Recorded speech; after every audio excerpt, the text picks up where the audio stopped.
Uno se despide insensiblemente de pequeñas cosas, lo mismo que un árbol que en tiempo de otoño muere por sus hojas. Y al fin la tristeza es la muerte lenta de las simples cosas, de esas cosas simples que quedan doliendo en el corazón.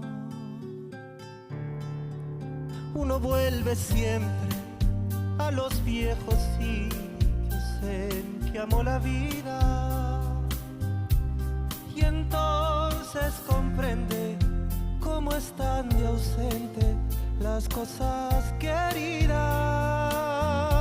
Y por eso